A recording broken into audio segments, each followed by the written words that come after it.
Kawan-kawan pasti semua sudah mengikuti ya kalau saat ini di Mahkamah Konstitusi sedang berlangsung pengujian atas Undang-Undang Nomor 7 Tahun 2017 tentang pemilihan umum menyangkut desain sistem pemilu di Indonesia.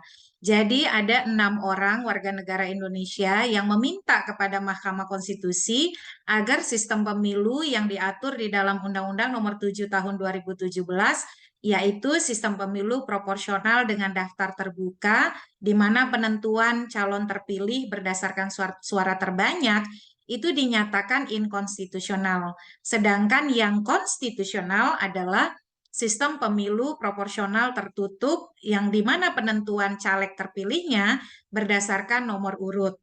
Nah, apa sih bedanya di antara dua sistem ini? Kalau sistem proporsional tertutup, sederhananya adalah pada surat suara, pemilih hanya akan mencoblos tanda gambar atau nomor urut partai. Jadi pada surat suara hanya akan ada logo dan nomor urut partai. Tidak ada nama-nama caleg. Nah, sistem proporsional tertutup itu diterapkan di Indonesia sejak tahun 55, pemilu DPR pertama di Indonesia, seluruh pemilu Orde Baru, dan terakhir pada pemilu tahun 99, pemilu pertama di era reformasi yang diikuti 48 partai politik. Mulai tahun 2004, kita beralih ke sistem proporsional terbuka.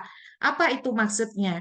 Maksudnya adalah untuk memilih anggota DPR dan DPRD, di surat suara kita tidak hanya bisa mencoblos tanda gambar partai, tapi juga kita bisa langsung mencoblos caleg atau calon anggota legislatif yang diusulkan oleh partai sesuai dengan apa yang kita kehendaki. Meskipun dalam sistem proporsional terbuka, penempatan calegnya tetap menggunakan nomor urut 1, 2, 3, 4 gitu ya. Tetapi pemilih dan seterusnya tentu saja ya, karena alokasi kursi kita kalau di DPR itu 3 sampai 10, DPRD itu 3 sampai 12.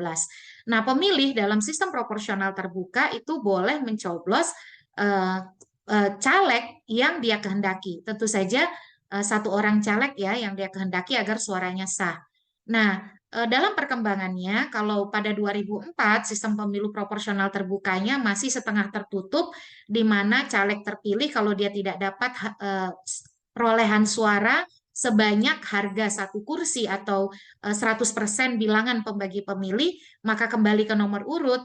Lalu di 2009, dengan putusan MK nomor 22 strip 24 PUU 6 Romawi 2008, maka penentuan caleg terpilih di pemilu DPR dan DPRD sepenuhnya berdasarkan perolehan suara terbanyak.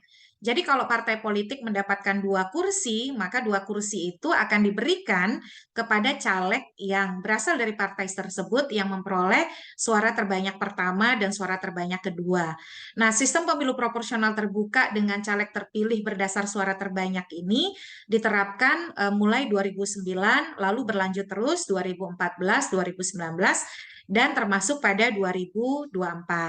Nah, permohonan di Mahkamah Konstitusi, uji materi di Mahkamah Konstitusi meminta agar yang dinyatakan konstitusional itu oleh MK adalah sistem proporsional tertutup, di mana desain surat suaranya pasti akan berubah ya, hanya akan memuat tanda gambar dan nomor urut partai, pemberian suaranya hanya ditujukan untuk partai, lalu calon terpilihnya itu adalah berdasar nomor urut. Jadi kalau partai mendapatkan 2 kursi, maka kursi tersebut akan diberikan kepada caleg yang berada nomor urut 1 dan nomor urut 2. Nah, bagaimana pandangan saya terkait dengan ini? Kalau dalam pandangan saya, mestinya Mahkamah Konstitusi tidak masuk sampai terlalu jauh menentukan konstitusionalitas sistem pemilu legislatif untuk DPR dan DPRD.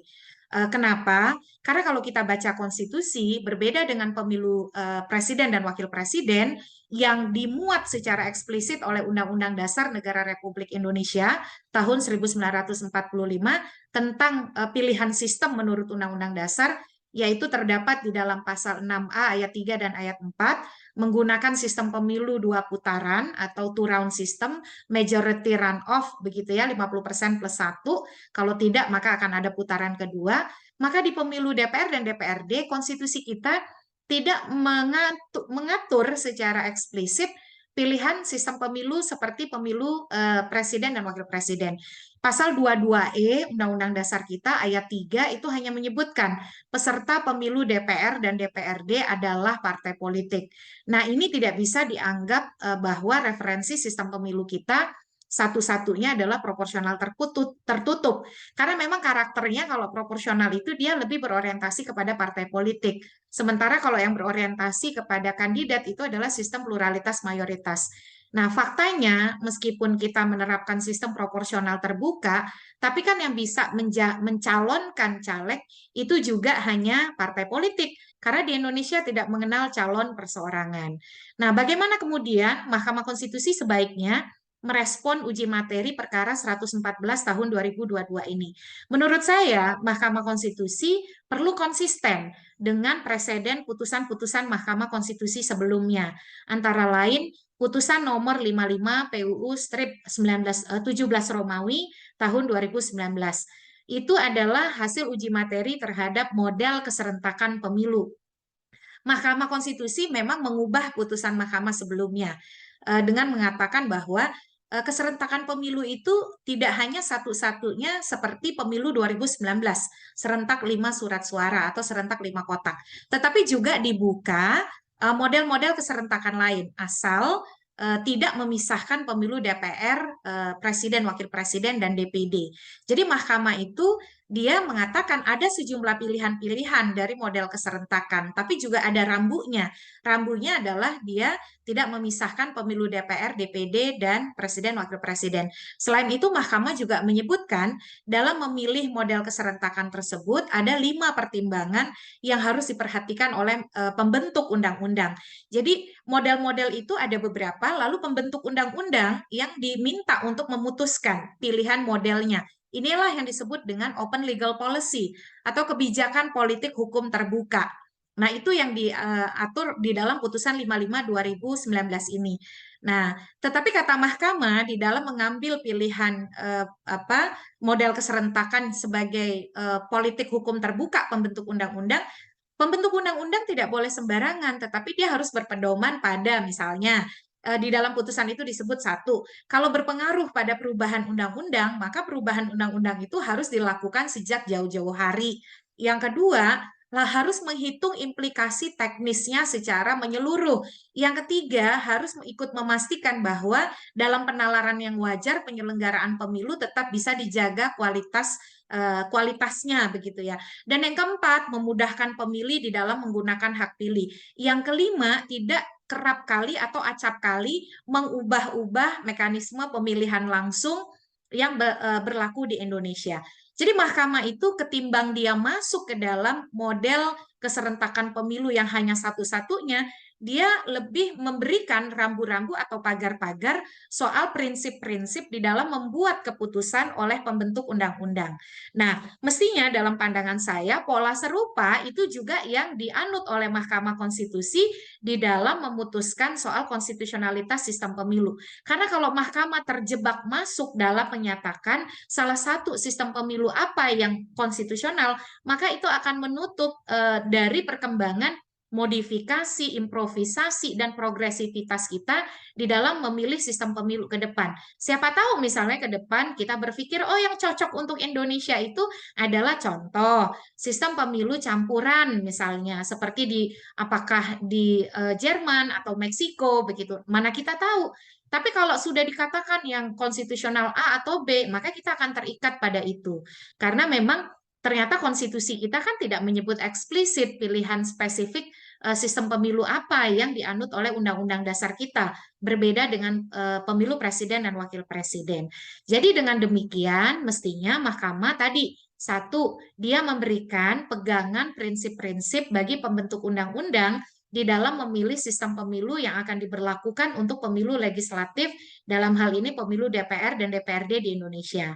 Yang kedua, rambu-rambu itu tentu perlu menekankan pada upaya penguatan kedaulatan rakyat, kualitas demokrasi elektoral, lalu representasi, dan juga akuntabilitas pemerintahan yang terbentuk, sembari juga mempertimbangkan kualitas penyelenggaraan oleh penyelenggara pemilu dan kemudahan serta keberdayaan pemilih di dalam menggunakan hak pilih. Kita juga tidak mau agar suara pemilih itu banyak terbuang, misalnya, lalu pertimbangan-pertimbangan praktik-praktik pemilu kredibel dan berintegritas lainnya. Nah, yang berikut juga Mahkamah perlu menekankan kepada pembentuk undang-undang bahwa di dalam membuat pilihan sistem harus dilakukan secara demokratis, inklusif, partisipatoris dengan menekankan partisipasi masyarakat secara bermakna. Nah, dengan demikian, sebagai kesimpulan, kalau saya sendiri berpandangan satu, Mahkamah Konstitusi tidak pada ranahnya menentukan sistem pemilu mana yang konstitusional atau tidak konstitusional, karena di dunia pun pilihan sistem pemilu itu banyak sekali variannya. Selain pluralitas mayoritas, sistem pemilu proporsional, sistem pemilu campuran, ada juga dan lain-lain, itu variannya juga beragam. Nah, yang kedua, Mahkamah perlu menekankan bahwa pilihan atas sistem pemilu, variabel sistem pemilu, terutama metode pemberian suara, itu adalah kebijakan politik hukum terbuka dari pembentuk undang-undang yang seharusnya merefleksikan konsensus politik yang inklusif, demokratis, akuntabel, transparan, dan partisipatoris dengan partisipasi masyarakat seluruh pemangku kepentingan kepemiluan secara bermakna, atau yang disebut oleh Mahkamah sebagai meaningful participation. Dan yang terakhir adalah bagaimana Mahkamah menekankan tadi ya prinsip-prinsip soal pilihan sistem itu juga tidak boleh kemudian dilakukan tergesa-gesa begitu ya, dan menegaskan tadi pengukuhan terhadap komitmen kita dalam berdemokrasi, terutama melalui demokrasi elektoral yang periodik dan genuine, tepat waktu, berkala, reguler, tetapi juga luber dan jurdil. Nah, itu pandangan saya soal pilihan atas sistem pemilu. Kalau teman-teman berminat, saya pernah menulis soal sistem pemilu terbuka versus tertutup. Nanti linknya bisa dilihat di kolom penjelasan postingan ini. Terima kasih, sehat selalu. Mari kita kawal pemilu 2024, pemilu yang harus berjalan tepat waktu sesuai jadwal, tetapi juga tidak boleh curang. Pemilunya harus bersih, harus sesuai dengan asas pemilu luber, jurdil, dan demokratis, memperkokoh demokrasi konstitusional, kedaulatan rakyat berdasarkan supremasi hukum, bukan hukum yang direkayasa, tetapi hukum yang berpihak pada keadilan, kemanfaatan, dan kepentingan banyak orang. Makasih. Wassalamualaikum warahmatullahi wabarakatuh.